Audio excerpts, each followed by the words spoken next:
What he says here, Hazrat Aisha, may Allah be pleased with her, has narrated, say he is the Holy Prophet, peace be upon, and blessings of Allah be upon him, verily is the seal of the prophets, Yes. but say not that no prophet will come after him. بسم اللہ الرحمن الرحیم۔ Mirza engineer آج کل قادیانیوں کے ساتھ جو کچھ مغرب میں کچھ لوگ مناظرے کر رہے ہیں ان کے خلاف آج کل مہم جوئی کر رہا ہے، اور وہ ان کا فرنٹ مین بنا ہوا ہے اور دلالی کر رہا ہے قادیانیوں کی، اور یہ بات ثابت کرنے کی کوشش کرتا ہے کہ جو ان کے ساتھ مناظرے کر رہے ہیں وہ تو کچھ بھی نہیں، جواب نہیں دے پا رہے۔ تو خیر یہ دوسری بات ہے، لیکن میں آج آپ کے سامنے اسی مناظرے کے ایک انگلش میں جو مناظرہ ہو رہا تھا اس میں قادیانی نے ایک اعتراض کیا تھا، اور وہ اعتراض قادیانی کرتے ہیں، میں اس کا جواب آپ کے سامنے آج دوں گا تاکہ ان سے دھوکہ نہ کھائیں، ان کی ان باتوں کو سمجھیں، فریب بازی کو سمجھیں۔ یہ مصنف ابن ابی شیبہ ہے، اس کے اندر کتاب الادب میں من کارہا ان یقول لا نبی بعد النبی، یہ باب ہے، اور اس باب کے تحت دو روایتیں ہیں۔ ایک روایت ہے، دیکھیے آپ دیکھ رہے ہیں، قولوا خاتم النبیین لا تقولوا لا نبی بعدہ، یہ کہو کہ وہ خاتم النبیین تھے، یہ نہ کہو کہ ان کے بعد نبی نہیں۔ دوسری روایت دیکھیں آپ، وہ روایت ایک مرد کہتے ہیں کہ مغیرہ بن شعبہ کے پاس وہ تھے، تو صلی اللہ علیہ محمد خاتم الانبیاء لا نبی بعدہ، کسی نے ان کے پاس جو شخص یہ کہا، قال المغیرہ حسبک اذا قلت خاتم الانبیاء انا كنا نحدث ان عیسیٰ خارج، کہتے ہیں کہ یہ تمہارے لیے یہی کافی کہ تم کہو خاتم الانبیاء، کیونکہ ہم یہ بات بیان کیا کرتے تھے کہ عیسیٰ علیہ السلام تشریف لانے والے ہیں، فإن هو خرج فقد كان قبله وبعده، یہ روایت آپ کے سامنے ہے۔ میں اس کی دونوں کی پہلی تو آپ کے سامنے کچھ توجیحات بیان کرتا ہوں۔ توجیح بیان کرنے کی ضرورت نہیں ہے، یہ تو صرف عوام کو سمجھانے کے لیے ہے، وگرنہ اہل علم جانتے ہیں کہ جو اس کے اندر واضح چیز ختم نبوت کے حوالے سے بیان کر دی گئی، مرزا قادیانی کا کوئی بھی اس کے اندر دعویٰ ثابت نہیں ہو رہا، کیونکہ یہاں پر جو بات ہے حضرت سیدہ عائشہ صدیقہ رضی اللہ تعالیٰ عنہ سے ہے کہ خاتم النبیین کہو، یعنی آپ آخری نبی تو ہیں، یہ نہ کہو کہ آپ کے بعد نبی نہیں۔ اس کی تشریح اگلی روایت میں موجود ہے، کیونکہ ہم کہا کرتے تھے کہ عیسیٰ علیہ السلام تشریف لانے والے ہیں، یعنی اس میں مراد یہ نہیں ہے کہ ان کوئی نیا نبی آئے گا، متکلم کی مراد آگے جو دوسری روایت ہے حضرت مغیرہ والی، وہ حضرت مغیرہ خود واضح کر رہے ہیں کہ اس کا مطلب یہ ہے کہ ہم بات کیا کرتے تھے ان عیسیٰ خارج، عیسیٰ علیہ السلام تشریف لانے والے ہیں، اگر وہ تشریف لائیں گے تو پہلے بھی ہوں گے بعد میں بھی ہوگی، ان کی نبوت پہلے ثابت ہو چکی، فقد کان قبلہ، نبوت ان کی پہلے مل چکی ہے، اور بعد میں بھی آئیں گے ہوں گے تو وہ پہلے بھی نبی نبوت تو ظاہر نہیں ہوگی ان کی۔ تو عمارت نبوت میں جو سرکار صلی اللہ علیہ وسلم نے خود بیان فرمائی ہے، وہ عمارت نبوت میں پہلے شامل ہو چکے ہیں، جس کے متعلق آپ فرماتے ہیں فانا ذالک اللبن فانا اللبن، وہ اینٹ جو نبوت کی آخری تھی وہ میں رہ گیا ہوں، جس طرح صحیح بخاری کی روایت ہے کہ نبی پاک صلی اللہ علیہ وسلم نے فرمایا کہ ایک عمارت جس کو بنانے والے بڑا اچھا خوبصورت بنایا، مفہوم یہ ہے، اور لیکن اس کے اندر ایک اینٹ چھوڑ دی، وہ اینٹ میں ہوں اور میں خاتم النبیین ہوں۔ تو اس لیے ان روایتوں سے بھی یہ پتہ نہیں چلتا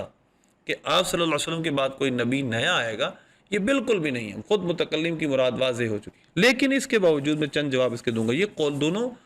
موقوف روایتیں ہیں، مرفوع نہیں ہیں، حضور کے فرامین نہیں ہیں۔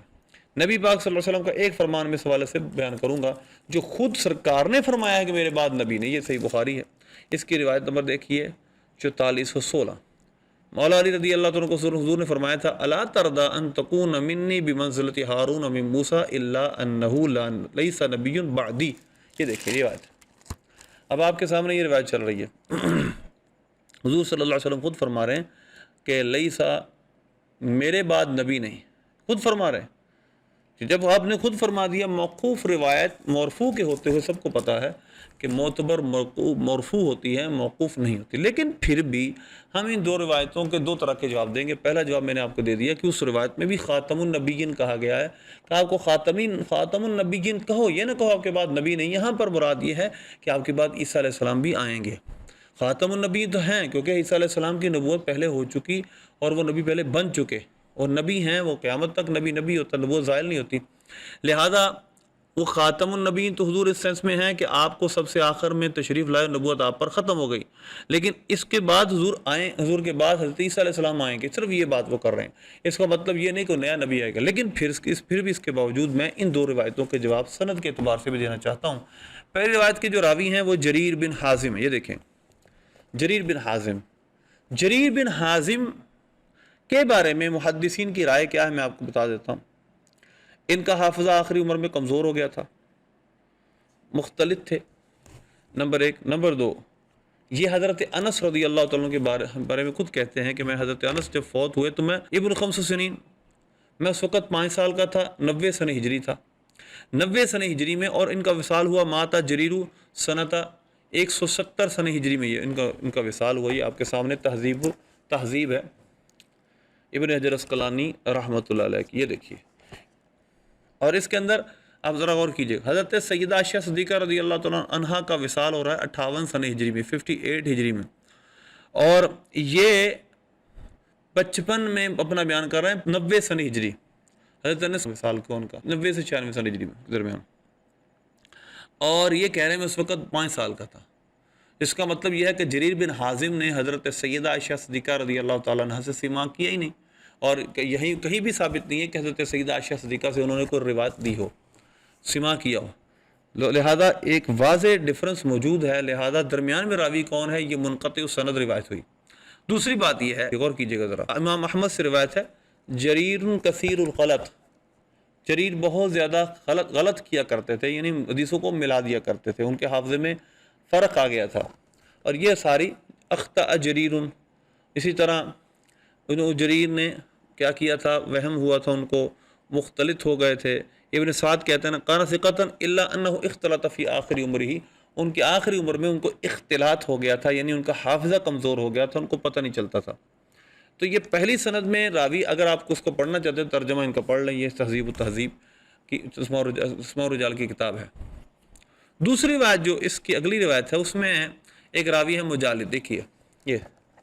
مجالد راوی جو حضرت مغیرہ کی روایت ہے۔ مجالد راوی کے بارے میں یہ ہے تہذیب التہذیب میں مجالد راوی کے بارے میں صراحتاً حضرت یحییٰ بن سعید کا قول ملتا ہے۔ امام بخاری نے فرمایا کان یحییٰ بن سعید یضعفہ، حضرت یحییٰ بن سعید ان کو ضعیف کہا کرتے تھے، ان کی تضعیف کیا کرتے تھے۔ اب آگے دیکھیں،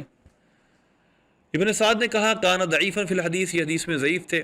اور یزید بن ابی زیاد کہتے ہیں مجالد لا یعتبر بھی، اس کا کوئی اعتبار نہیں۔ امام نسائی نے کہا لیس بالقوی، ابن معین نے کہا لا یحتج بحدیثہ، اس کی حدیث سے احتجاج نہیں کیا جا سکتا۔ ابن معین نے کہا ضعیف ہے، واہل حدیث ہے، ٹھیک ہے جی، یہ سب اقوال ان کے بارے میں موجود ہیں۔ ابن حبان نے کہا لا یجوز الاحتجاج بھی، ان کے ساتھ ان کو ہم دلیل بنا ہی نہیں سکتے۔ تو لہٰذا دونوں روایتوں میں، دوسری روایت میں مجالد ہیں، شعبہ کی روایت، مغیرہ کی روایت میں، اور پہلی روایت میں جریر ہیں، جریر بن حازم کی روایت میں صراحتاً ان کا انقطاع سند ہے، اور دوسری روایت جو مجالد کی ہے وہ ویسے ضعیف راوی ہیں۔ تو ان روایتوں کو بیان کرنا مرفوع اور بالکل سیاستہ کی روایتیں اور متواتر روایتوں کی، متواتر حد تک مروی روایتیں ان کے سامنے پیش کرنا ویسے بھی دلائل کی روح سے درست نہیں۔ اللہ سے دعا